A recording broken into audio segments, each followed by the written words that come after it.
For book club this month, we read Stealing Infinity, which is a book that I've already read, and it was one that I loved and suggested as a book club read.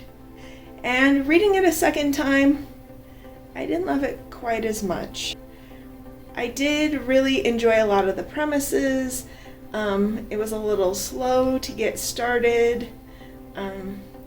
In some ways it reminded me of that Nora Roberts Becoming that I read not long ago.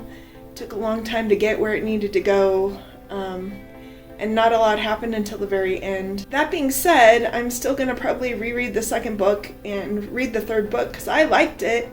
It's always hard after book club because especially the people that disliked it kind of rip it apart, and I see a lot more of the flaws in it.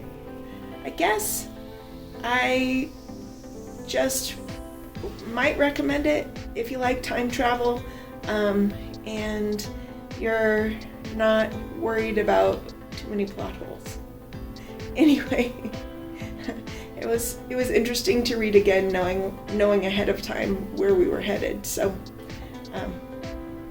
Stealing Infinity.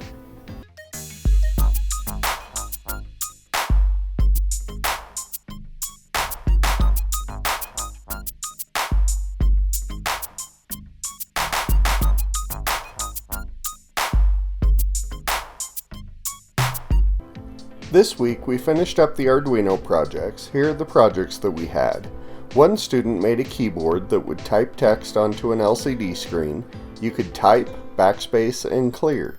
The second one was a piano keyboard where you could play notes, change octaves, and play a pre-programmed song.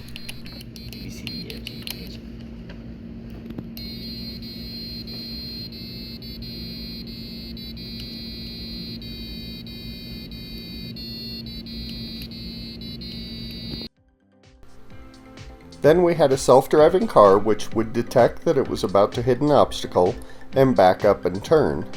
And finally we had this BB-8 ball which would respond to a Bluetooth signal. We could hear the motor switching, but unfortunately we couldn't get it to roll when it was being filmed. And finally, we did have a Guess the Number game that I thought I recorded, unfortunately, so maybe in 2 weeks when we're back at school, I'll remember to get a clip of that one. Tuesday night was the school's band concert. In the fall, there's only one concert band, so the concert was fairly short, but it was good.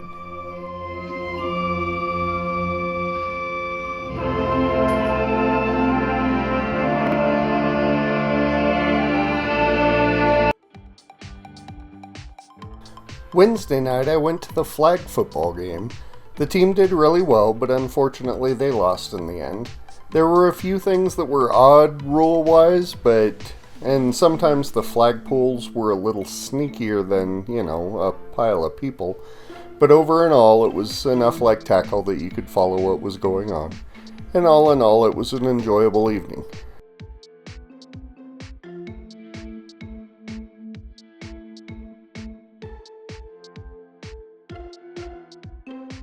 And on the theme of different experiences of the week, this week was FFA week, and so on Thursday, the FFA students were encouraged to bring some of their animals to school for a barnyard day.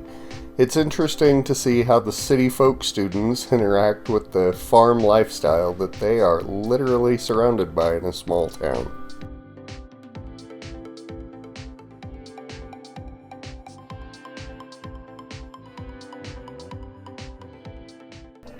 Thursday evening was the choir concert.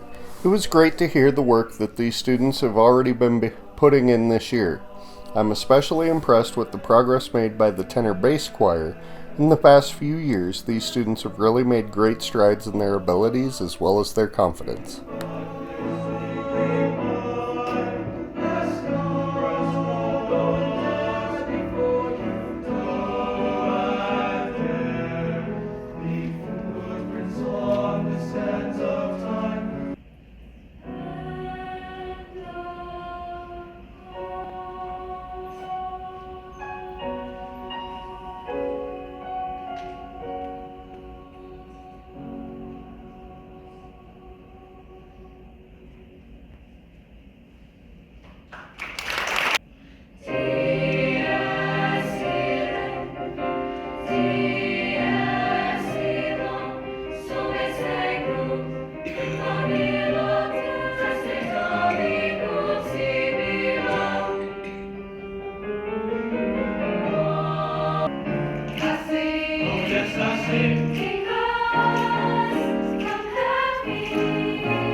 My dear friends Amy and Laura and I decided that we needed a girls' day out, so we headed down to the Garden of the Gods.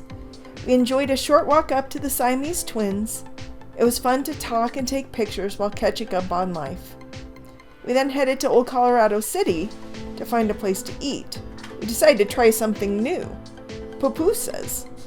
After a lovely lunch at Montse's, we walked around and got ice cream and of course headed to the local library.